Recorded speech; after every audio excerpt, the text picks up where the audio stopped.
हिमाचल ताज़ा खबरें। आज की मुख्य खबरें। आज शेष दुनिया से जुड़ सकता है। किन्नौर रोड खोलने को युद्ध स्तर पर लगी मशीनरी। निगुलसरी के समीप अवरुद्ध एनएच 8वें दिन भी बहाल नहीं हो पाया। हालांकि विभाग द्वारा मार्ग बहाली के लिए भरसक प्रयास किए जा रहे हैं। उम्मीद जताई जा रही है कि शुक्रवार देर शाम तक मार्ग बहाल कर दिया जाएगा। मार्ग बहाली के लिए विभाग द्वारा दोनों ओर से 2 अत्याधुनिक एलएनटी मशीन, 2 अत्याधुनिक कंप्रेशर, जेसीबी, डोजर व विभाग व ठेकेदार की लेबर द्वारा 20 घंटों तक लगातार कार्य किया जा रहा है। गौरतलब है कि गत 7 सितंबर की रात करीब 380 मीटर सड़क का हिस्सा धंस गया था व सड़क पूरी तरह से क्षतिग्रस्त हो गई थी, जिसे बहाल करने के लिए प्रयास शुरू कर दिए गए थे। अभी तक करीब 330 से 340 मीटर का हिस्सा फिर से बना दिया गया है, परंतु बचा हुआ करीब 40 से 50 मीटर का पहाड़ी वाला हिस्सा बनाना विभाग के लिए चुनौती बना हुआ है। पहाड़ी को काटने के लिए दोनों ओर से अत्याधुनिक आरओसी मशीनों को लगाया गया है। इसके अलावा क्षेत्र के बागबानों की नकदी फसल को मंडी तक पहुंचाने के लिए रज्जुमार्ग भी स्थापित किया गया है, जिसके द्वारा अभी तक 1189 बड़ी पेटी, 70 गिफ्ट बॉक्स, 279 क्रेट सेब व 769 बोरी मटर को मंडी पहुंचाने की व्यवस्था की गई है। साथ ही 104 ट्रक सेब व 33 ट्रक तथा 28 पिकअप मटर लेकर काजा के रास्ते मंडी रवाना हुई है। बागबानी, राजस्व एवं जनजातीय विकास मंत्री जगत सिंह नेगी ने बताया कि भावानगर से कंबा सड़क होते हुए वैकल्पिक मार्ग का प्रस्ताव कैबिनेट मीटिंग में रखा गया है व शीघ्र ही उक्त मार्ग की डीपीआर तैयार कर ली जाएगी। एचडीएम 48 घंटे में सुलझाई ब्लाइंड मर्डर की गुत्थी। शिमला में बियर की बोतल और पत्थर से वार कर की थी प्रवासी की हत्या।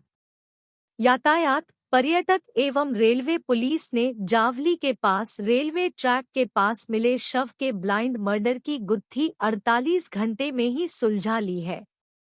टीटीआर पुलिस ने हत्या को अंजाम देने वाले आरोपी को सनवारा के पास से गिरफ्तार किया है।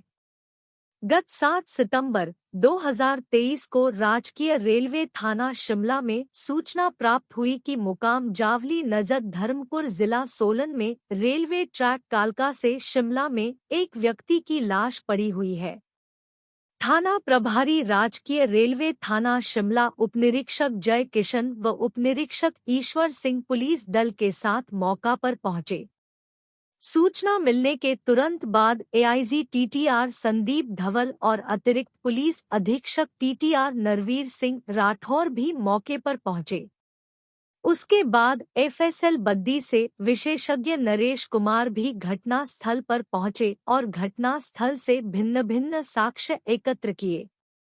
विस्तृत तौर पर अन्वेषण अमल में लाया गया। मृतक की लाश को मौका पर शिनाख्त न हो सकी और शव को पोस्टमार्टम हेतु महर्षि मार्कंडेय मेडिकल कॉलेज कुमारहट्टी को भेजा गया।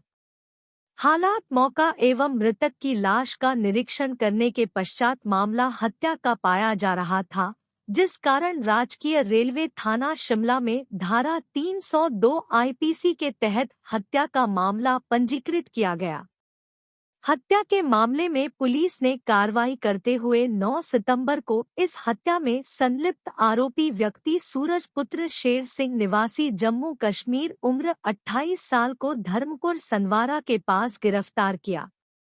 वहीं डीआईजी टीटीआर गुरुदेव चंद शर्मा ने सभी जिलों के पुलिस अधीक्षक को निर्देश दिए हैं कि उनके क्षेत्र में रह रहे प्रवासी मजदूर एवं किराएदारों का विवरण तैयार किया जाए।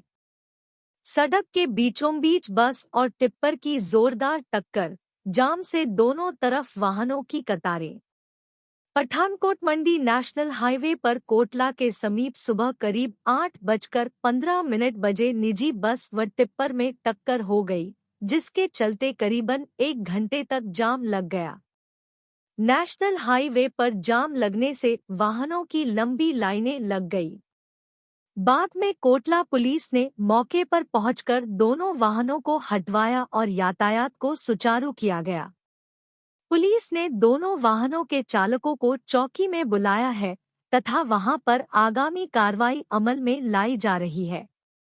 पठानकोट मंडी नेशनल हाईवे पर 4 लेन निर्माण के चलते काफी गहरे गड्ढे पड़े हुए हैं, जिनसे वाहनों को बचाते बचाते अक्सर ही ऐसे हादसे होते रहते हैं। इस नेशनल हाईवे की सुध न तो NHAI ले रहा है और न ही 4 लेन कंपनी द्वारा इसकी सुध ली जा रही है। घर बैठे बिजली बिल का भुगतान और नया कनेक्शन, मुख्यमंत्री ने किया पोर्टल का शुभारंभ। मुख्यमंत्री सुखविंदर सिंह सुक्खू ने शुक्रवार को इंजीनियर डे पर शिमला में हिमाचल प्रदेश राज्य बिजली बोर्ड लिमिटेड HPSCBL के एकीकृत बिजली उपभोक्ता पोर्टल का शुभारंभ किया। पोर्टल के माध्यम से उपभोक्ताओं को अब अपने बिजली बिलों का भुगतान करने के लिए लंबी कतारों में खड़ा नहीं होना पड़ेगा, बल्कि वे घर बैठे ही आसानी से बिलों का भुगतान कर सकेंगे। इसके अलावा लोग अब नए बिजली कनेक्शन के लिए ऑनलाइन आवेदन कर सकते हैं और इस पोर्टल के माध्यम से अपने आवेदन की प्रगति की भी निगरानी कर सकते हैं। इसके अतिरिक्त पोर्टल पर HPSCBL द्वारा दी जाने वाली नाम परिवर्तन और लोड समायोजन आदि विभिन्न सेवाएं भी उपलब्ध होंगी।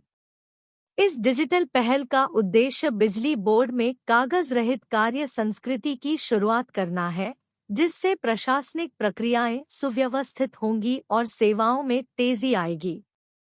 मुख्यमंत्री ने कहा कि यह पोर्टल ऊर्जा क्षेत्र में उपभोक्ता सुविधा बढ़ाने और डिजिटलीकरण को बढ़ावा देने की दिशा में एक महत्वपूर्ण कदम है, जिससे उपभोक्ताओं को अधिक कुशल और सुलभ सेवाएं प्राप्त होंगी। इसके अलावा पोर्टल पर ऊर्जा उत्पादन डेटा उपलब्ध होगा और यह उपभोक्ताओं को कार्यालय में आए बिना IPP द्वारा ऑनलाइन चालान जमा करने की सुविधा प्रदान करेगा। उन्होंने राज्य के बुनियादी ढांचे के विकास में अभियंताओं के अमूल्य योगदान की सराहना करते हुए कहा कि हाल ही में भारी वर्षा के कारण आई आपदा ने राज्य के बुनियादी ढांचे को बुरी तरह से प्रभावित किया है। उन्होंने कहा कि इसके बावजूद प्रदेश के विभिन्न विभागों के इंजीनियरों के समर्पित प्रयासों से सरकार ने 48 घंटे की अल्पावधि में आवश्यक सेवाओं को अस्थायी रूप से बहाल की। इस आपदा के कारण प्रदेश में सड़क, बिजली और जल आपूर्ति योजनाएं प्रभावित हुई है और अभी तक हुए कुल नुकसान का आकलन 12,000 करोड़ रुपए से अधिक है। डिजिटलीकरण के प्रति राज्य की प्रतिबद्धता को दोहराते हुए मुख्यमंत्री ने कहा कि विभिन्न सरकारी विभाग आधुनिक प्रौद्योगिकी का इस्तेमाल कर लोगों को सरकारी सेवाओं का लाभ उनके घरद्वार पर प्रदान कर रहे हैं। उन्होंने कहा कि राज्य सरकार 31 मार्च 2026 तक हिमाचल प्रदेश को हरित ऊर्जा राज्य बनाने के लिए प्रतिबद्ध है और इस लक्ष्य को प्राप्त करने में अभियंताओं की महत्वपूर्ण भूमिका रहेगी। उन्होंने प्रदेशवासियों से जलवायु परिवर्तन को एक सामूहिक जिम्मेदारी मानकर इससे निपटने में पूर्ण सहयोग देने का भी आह्वान किया। उद्योग मंत्री हर्षवर्धन चौहान, शिक्षा मंत्री रोहित ठाकुर, मुख्य संसदीय सचिव संजय अवस्थी, मुख्यमंत्री के प्रधान सलाहकार मीडिया नरेश चौहान, HPSCBL के प्रबंध निदेशक हरिकेश मीणा, HPSCBL के निदेशक डॉक्टर अमित कुमार शर्मा, सूचना एवं जनसंपर्क विभाग के निदेशक राजीव कुमार सहित अन्य गणमान्य व्यक्ति भी इस अवसर पर उपस्थित रहे। डा अक्षय रांचल बने न्यूयॉर्क CTS के एसोसिएट एडिटर, इंजीनियरिंग पर्यावरण के क्षेत्र में अतुलनीय योगदान। IIT कानपुर और कैलिफोर्निया विश्वविद्यालय के प्रोफेसर, सेवानिवृत्त और SERI ग्रुप के संस्थापक डा अक्षय रांचल को बेगेल हाउस न्यूयॉर्क USA द्वारा प्रकाशित एक प्रतिष्ठित वैज्ञानिक journal computation thermal sciences CTS के एसोसिएट एडिटर के रूप में नियुक्त किया गया है। CTS थर्मल और तरल पदार्थ विज्ञान में उच्च वैज्ञानिक प्रभाव के साथ एक अग्रणी अंतर्राष्ट्रीय तकनीकी पत्रिका है। डा रांचल का पालन पोषण मकलोडगंज में हुआ। डा अक्षय रांचल के पास इंजीनियरिंग और पर्यावरण विज्ञान में CFD और प्रवाह, गर्मी और बड़े पैमाने पर परिवहन प्रक्रियाओं के अनुकरण में 50 से अधिक वर्षों का अनुभव है। उन्होंने अपनी PhD 1969 में इंपीरियल कॉलेज लंदन से DB स्पाल्डिंग के मार्गदर्शन में वह स्पाल्डिंग के नेतृत्व वाली 3 व्यक्ति टीम के प्रमुख सदस्य थे। डा रांचल ने ACRI समूह की कंपनियों की स्थापना की। पिछले 50 वर्षों से डा रांचल ने प्रवाह, गर्मी और बड़े पैमाने पर स्थानांतरण से संबद्ध परियोजनाओं पर बड़े पैमाने पर परामर्श दिया है। वह 12 पुस्तकों और 200 से अधिक तकनीकी प्रकाशनों के लेखक या सहलेखक हैं। 2006 से वह मकलोडगंज स्थित कांगड़ा आर्ट्स प्रमोशन सोसाइटी के माध्यम से कांगड़ा लघु चित्रकला की खोई हुई विरासत को पुनर्जीवित करने में गहराई से लगे हुए हैं। HDM 2 ISIS आतंकियों को फांसी, NIA की स्पेशल कोर्ट ने सुनाई सजा, 5 लाख का जुर्माना भी लगाया। कानपुर में रिटायर्ड प्रिंसिपल रमेश बाबू शुक्ला की हत्या के मामले में NIA की स्पेशल कोर्ट ने आतंकी आतिफ मुजफ्फर और मोहम्मद फैसल को फांसी की सजा सुनाई है। इसके साथ ही उन पर 5 लाख का जुर्माना भी लगाया है। कानपुर के चकेरी थाने में हत्या की FIR 24 अक्टूबर 2016 को में दर्ज हुई थी। सुनवाई के दौरान यह साबित हो गया कि पिस्टल की टेस्टिंग के लिए टीचर की हत्या कर दी थी। हाथ में कलावा और माथे पर तिलक की हिंदू पहचान देखकर हत्या की गई थी। ISIS की जिहादी सोच दिखाने के लिए यह हत्या की गई थी। बता दें कि आतिफ मुजफ्फर और फैसल को एक अन्य मामले में पहले ही फांसी की सजा मिल चुकी है। सैफुल्लाह ATS के साथ एनकाउंटर में मारा गया था। मार्च 2017 में लखनऊ के ठाकुरगंज इलाके में सैफुल्लाह को मारा गया था। बता दें कि NIA की लखनऊ स्पेशल कोर्ट ने Islamic state of Iraq and Syria ISIS इन 2 आतंकियों की सेवानिवृत्त स्क्रिल प्रिंसिपल की हत्या करने के मामले में 2 आरोपियों को दोषी पाया था। धर्मशाला में प्रदेश का पहला electric bus depot smart city mission से बन रही आधुनिक वर्कशॉप। हिमाचल प्रदेश के पहले इलेक्ट्रिक बस डिपो को बनाने की शुरुआत धर्मशाला से की जा सकती है। यहां पर इन दिनों परिवहन निगम द्वारा स्मार्ट सिटी मिशन से अत्याधुनिक वर्कशॉप बन रही है। साथ ही नए बस टर्मिनल का काम भी शुरू हो गया है। ऐसे में सरकार पेट्रोल व डीजल वाहनों को इलेक्ट्रिक वाहनों में बदलने के अपने दावों को आसानी से साकार कर सकती है। यहाँ पर करोड़ों रुपए खर्च हो रहे हैं और योजना से इलेक्ट्रिक बस डिपो बनाने के लिए प्लान बनाया जाए तो यह पूरे देश के लिए एक मॉडल डिपो बन सकता है। प्रदेश की दूसरी राजधानी धर्मशाला में इन दिनों परिवहन निगम की 2 बड़ी एवं महत्वाकांक्षी परियोजनाओं बस टर्मिनल और अत्याधुनिक वर्कशॉप का काम चल रहा है। इन दोनों ही प्रोजेक्ट को सरकार अपने नए आइडिया के साथ जोड़े तो भविष्य को लेकर योजना बनाई जा सकती है। धर्मशाला डिपो में करीब 130 बसें हैं, जिनमें से 15 स्मार्ट सिटी मिशन के तहत इलेक्ट्रिक बसें ली गई हैं, जिनका प्रबंधन परिवहन निगम कर रहा है। इसके अलावा अन्य डिपो में चल रही इलेक्ट्रिक बसों को भी अपने पहले व मॉडल डिपो में शिफ्ट कर उदाहरण प्रस्तुत किया जा सकता है। धर्मशाला डिपो के लिए शहर के एक छोर पर सुधेर से पहले बनाई जा रही वर्कशॉप पर स्मार्ट सिटी मिशन के तहत करीब 13 करोड़ रुपए खर्च किए जा रहे हैं, जिसमें ग्राउंड फ्लोर में डीजल बसों की मेंटेनेंस की सुविधा का प्रबंध किया जा रहा है और पहले फ्लोर पर इलेक्ट्रिक बसों के लिए चार्जिंग स्टेशन की व्यवस्था होगी।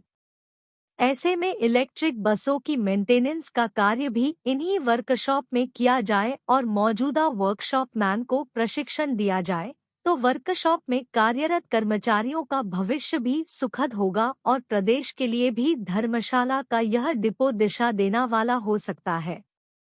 इसी तरह धर्मशाला में बन रहा बस टर्मिनल भी यदि भविष्य को ध्यान में रखते हुए इलेक्ट्रिक वाहनों की सुविधा के हिसाब से बनाया जाए तो यह प्रदेश के लिए मॉडल बस अड्डा बन सकता है। मरीज को बिस्तर नहीं और भोरंज अस्पताल में आपातकालीन बेड पर सो रहे कुत्ते, फोटो वायरल। सिविल अस्पताल भोरंज के आपातकालीन बेड पर सो रहे एक कुत्ते का फोटो वायरल हुआ है। यह फोटो 13 सितंबर सुबह 3:15 बजे का बताया जा रहा है, जिससे अस्पताल की अव्यवस्था का पता चलता है कि जहां अस्पताल में आने वाले मरीजों को जिला अस्पताल में बेड न होने के चलते हमीरपुर रेफर किया जा रहा है, वहीं कुत्ते अस्पताल के बेड पर आराम फरमा रहे हैं। दूसरी तरफ भोरंज अस्पताल में चारदीवारी व गेट के साथ साथ चौकीदार या सुरक्षा गार्ड भी नहीं है, जिससे भी अस्पताल में लवारिस पशु और कुत्ते बेखौफ घूमते रहते हैं। हालांकि भोरंज अस्पताल में एक भवन का ब्लॉक बनकर तैयार हो गया है व दूसरे भवन के लिए भी तैयारियां शुरू हो गई है, लेकिन अस्पताल की व्यवस्था आपातकालीन बेड पर सोने के फोटो से जगजाहिर हो गई है। प्रश्न यह भी उठता है कि जिस किसी ने भी यह फोटो खींचने में बहादुरी दिखाई है, वह कुत्ते को अस्पताल के बेड से भगा भी सकता था। बीएमओ डॉ ललित कालिया का कहना है कि अस्पताल में बाउंड्री बाल, गेट व चौकीदार न होने से अस्पताल में आवारा कुत्ते व लावारिस पशु घुस जाते हैं। हालांकि अस्पताल प्रशासन चौकस रहता है। स्पीति घाटी में ऑर्गेनिक सेब की पैदावार 11,000 फुट ऊंचाई पर 600 हेक्टेयर में होता है, 1,000 मीट्रिक टन उत्पादन। यहाँ देश में सबसे ऊंचाई पर ऑर्गेनिक सेब की पैदावार होती है। यहाँ की सेब ने देश के मंडियों के अलावा विदेशों तक अपनी पहुंच बनाई है। समुद्रतल से 11,000 फुट की ऊंचाई पर हिमाचल के स्पीति घाटी में ऑर्गेनिक सेब की पैदावार हो रही है। यहाँ रासायनिक खादों के बजाय भेड़बकरियों के मिंगड़ों को खाद के तौर पर बागीचों में इस्तेमाल किया जा रहा है। यही वजह है कि स्पीति के सेब ने देश की मंडियों में अपनी अलग पहचान बनाई है। दूसरे इलाकों के सेब की तुलना में स्पीति के सेब अधिक रसीला होने के साथ देर तक खराब नहीं होता है। सेब के मोटे छिलकों की वजह से लंबे समय तक इन सेबों को स्टोर किया जा सकता है। बागबानी विभाग काजा के मुताबिक स्पीति घाटी में करीब 600 हेक्टेयर भूमि पर सेब उत्पादन किया जा रहा है। यहाँ सालाना 1,000 मीट्रिक टन सेब का उत्पादन हो रहा है। ऑर्गेनिक और गुणवत्ता के कारण बागबानों को बागीचों में ही 70 से 80 रुपए तक प्रति किलो दाम मिल जाता है। वहीं काजा में बागबानी विभाग में तैनात एसएमएस दिनेश ठाकुर ने बताया कि स्पीति के ताबो, लरी, हुरलिंग, ड्यू, पो और चंडीगढ़ के इलाकों में करीब 600 हेक्टेयर जमीन पर सेब की पैदावार हो रही है, जबकि स्पीति में सालाना 1,000 मीट्रिक टन ऑर्गेनिक सेब तैयार होता है। किसानों को बागीचे में ही 70 से 80 रुपए तक प्रति किलो सेब के दाम मिल जाते हैं। इस तरह पर्यटन के साथ सेब स्पीति घाटी में लोगों की आर्थिकी को मजबूत करने में अहम भूमिका निभा रहा है। एचडीएम मिड अक्टूबर में तैयार होगा स्पीति का सेब। पूरे देश में सेब सीजन खत्म होने के बाद ही स्पीति का सेब देश की मंडियों दस्तक देगा। मध्य अक्टूबर से घाटी में सेब तुड़ान का काम शुरू हो जाएगा। सेब खरीदने को कारोबारियों में होड़ लग जाती है। ताबो के बागबान ग्याछो, नोरगू व राजेंद्र ने बताया कि यहाँ दशकों पहले से सेब उत्पादन हो रहा है। स्पीति में सेब की व्यावसायिक तौर पर पैदावार हो रही है। नंदलाल को राजभाषा कीर्ति पुरस्कार। भाखड़ा ब्यास प्रबंधन बोर्ड (BBMB) के अध्यक्ष नंदलाल शर्मा ने राजभाषा नीति के श्रेष्ठ कार्यान्वयन के लिए राजभाषा कीर्ति पुरस्कारों के तहत खट क्षेत्र में प्रथम पुरस्कार हासिल किया। यह पुरस्कार बीबीएमबी को वर्ष 2022 से 23 के दौरान विशेष कार्यान्वयन के लिए मिला है। 14 सितंबर 2023 को हिंदी दिवस के अवसर पर पुणे, महाराष्ट्र में आयोजित सम्मेलन में गृह राज्य मंत्री अजय कुमार मिश्रा ने बीबीएमबी की ओर से पहुंचे बीबीएमबी के अध्यक्ष नंदलाल शर्मा को पुरस्कार से सम्मानित किया। यह पुरस्कार राजभाषा विभाग, गृह मंत्रालय, भारत सरकार द्वारा प्रतिवर्ष भारत सरकार के बोर्डों, स्वायत्त निकायों, समितियों, राष्ट्रीयकृत बैंकों, वित्तीय संस्थानों आदि की विभिन्न श्रेणियों का ख एवं ग क्षेत्र के तहत राजभाषा नीति के श्रेष्ठ कार्यान्वयन के लिए प्रदान किया जाता है। नंदलाल शर्मा अध्यक्ष बीबीएमबी ने इस गौरवपूर्ण पुरस्कार मिलने पर बीबीएमबी के अधिकारियों और कर्मचारियों के प्रति गहरा आभार और गर्व व्यक्त किया। उन्होंने हिंदी भाषा को बढ़ावा देने में इस उल्लेखनीय उपलब्धि का श्रेय उनकी अटूट प्रतिबद्धता और कड़ी मेहनत को दिया। उन्होंने हिंदी भाषा को हमारे राष्ट्र की आत्मा एवं हमारे राष्ट्र की अभिव्यक्ति का सबसे सरल स्रोत के रूप में महत्व दिया।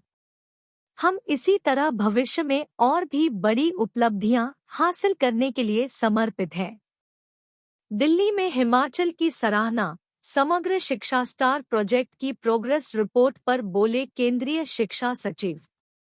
स्कूल शिक्षा और साक्षरता विभाग भारत सरकार द्वारा दिल्ली में गुरुवार को समग्र शिक्षा और स्टार प्रोजेक्ट पर बैठक की गई। यह बैठक समग्र शिक्षा व स्टार प्रोजेक्ट की प्रोग्रेस रिपोर्ट को लेकर हुई। बैठक की अध्यक्षता केंद्रीय शिक्षा सचिव संजय कुमार ने की।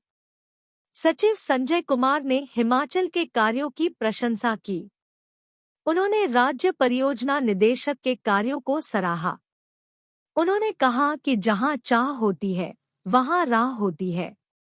संजय कुमार ने कहा कि हिमाचल प्रदेश ने समग्र शिक्षा के सभी प्रोजेक्ट पर कम समय में अच्छा कार्य किया है। वहीं यह कार्य कम बजट में किया गया है। जानकारी देते हुए समग्र शिक्षा के राज्य परियोजना अधिकारी राजेश शर्मा ने बताया कि बैठक में केंद्र सरकार द्वारा समग्र शिक्षा को पहली इंस्टॉलमेंट भी जारी की गई। बैठक में आगामी बजट के बारे में भी विस्तार से चर्चा की गई। इसके लिए भविष्य में हिमाचल में किए जाने वाले प्रोजेक्ट की रिपोर्ट बैठक में रखी गई। अब इसी आधार पर बजट जारी होगा। भाजपा अनुसूचित जाति मोर्चा की टीम गठित। भारतीय जनता पार्टी अनुसूचित जाति मोर्चा के प्रदेश अध्यक्ष राकेश डोगरा ने पार्टी के शीर्ष नेतृत्व से चर्चा के उपरांत अनुसूचित जाति मोर्चा के प्रदेश पदाधिकारियों एवं जिलाध्यक्षों की घोषणा की है। उन्होंने रीता, गौरव, राजकुमार, अंजना और प्रदीप को प्रदेश उपाध्यक्ष का दायित्व सौंपा। कृष्ण लाल और चेतराम प्रदेश महामंत्री होंगे। राकेश डोगरा ने रामकृष्ण, चंद्रसेन, केवल, लेखराज, महेंद्र और सूरम को प्रदेश सचिव का दायित्व सौंपा। कोषाध्यक्ष दुनीचंद, कार्यालय सचिव राजेश और मुख्य प्रवक्ता जगजीत होंगे। मोर्चा के प्रदेश प्रवक्ता पीएन चटवाल, संदीप, पैने राम, सुंदर सिंह होंगे। मीडिया प्रभारी राजीव, सह मीडिया प्रभारी नरेश, अश्वनी, संजीव होंगे। सोशल मीडिया संयोजक राकेश होंगे।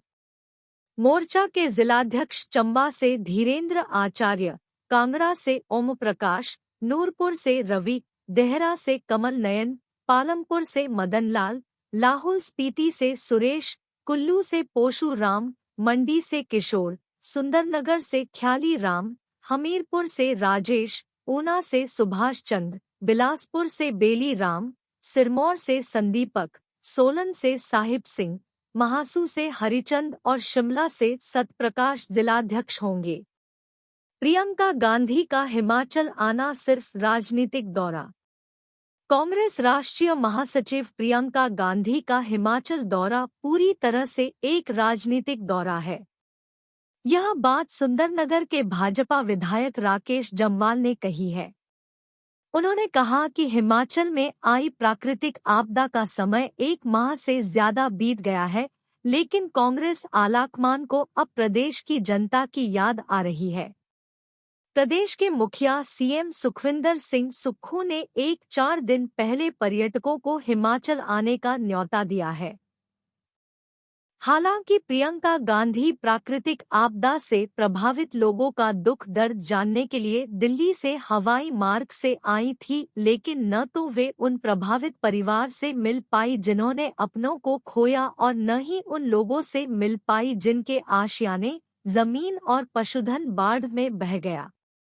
नाहन गुरुद्वारा सभा के चुनाव करवाने के आदेश, हाई कोर्ट ने दिया फैसला, चयनित कार्यकारिणी को सौंपा जाए प्रबंधन।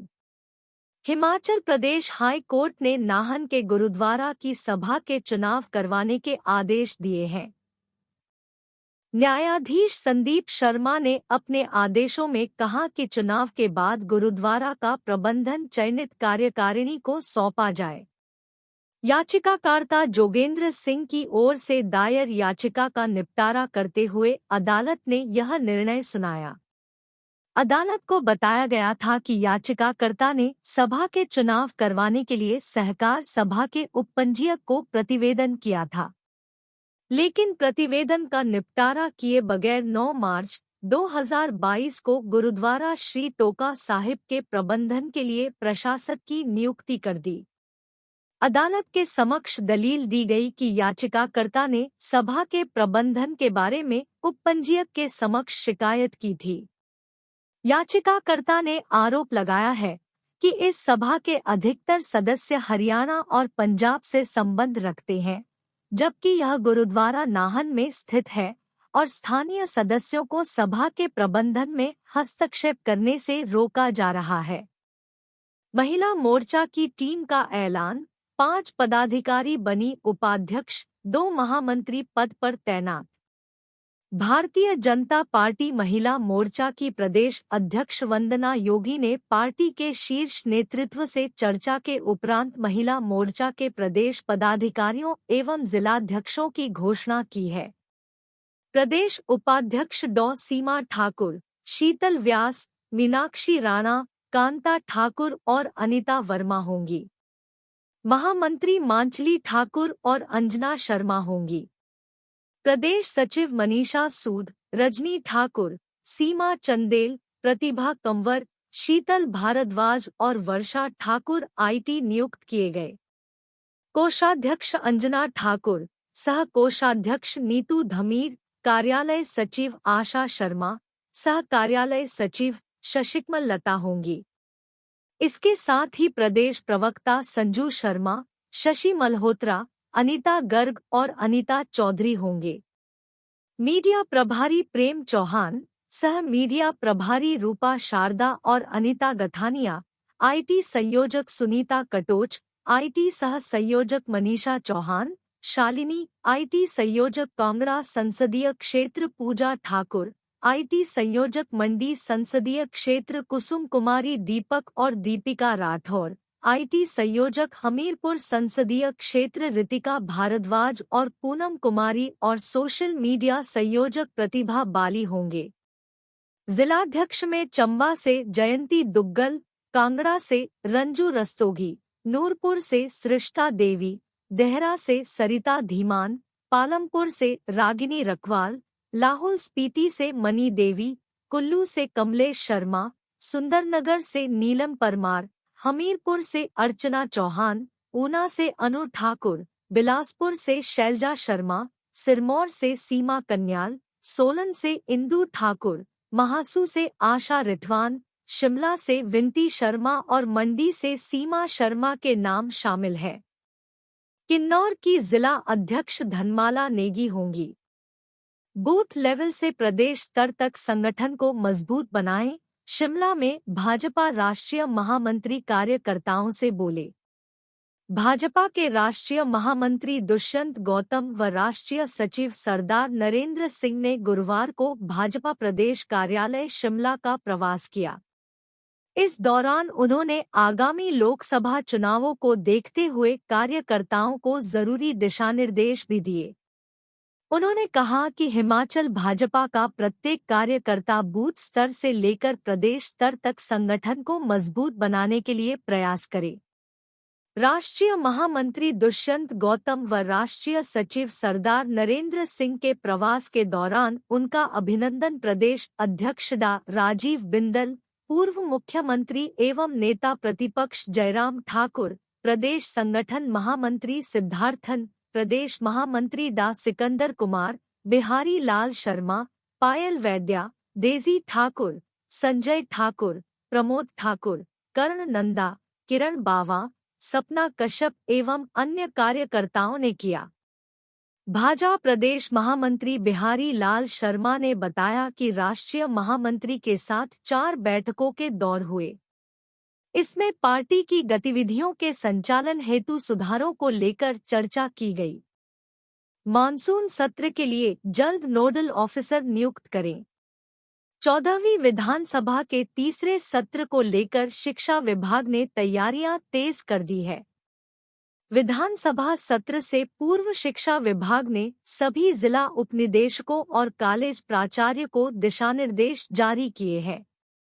गुरुवार को उच्चतर शिक्षा निदेशालय ने जिला उपनिदेशकों और कॉलेज प्राचार्यों को सत्र के लिए नोडल ऑफिसर नियुक्त करने के निर्देश जारी किए हैं। निर्देशों में कहा गया है कि विधानसभा सत्र के लिए नियुक्त नोडल ऑफिसर का नाम, मोबाइल नंबर, ईमेल आईडी 15 सितंबर तक निदेशालय भेजे। वहीं विधानसभा के प्रश्नों के उत्तर देने के लिए वरिष्ठ अधिकारियों को ही नियुक्त किया जाए, जो निर्धारित समय पर विधानसभा के प्रश्नों के उत्तर दें। इस कार्य को शीघ्र करने को कहा गया है। गौर हो कि विधानसभा सत्र 18 से 25 सितंबर तक आयोजित किया जाएगा। इसके चलते शिक्षा विभाग में कार्यरत सभी अधिकारियों व कर्मचारियों की छुट्टियां 11 सितंबर से रद्द की गई हैं। ये थी हिमाचल ताज़ा खबरें की आज की मुख्य खबरें। बने रहे हमारे साथ और जाने हर घंटे की ताज़ा खबरें।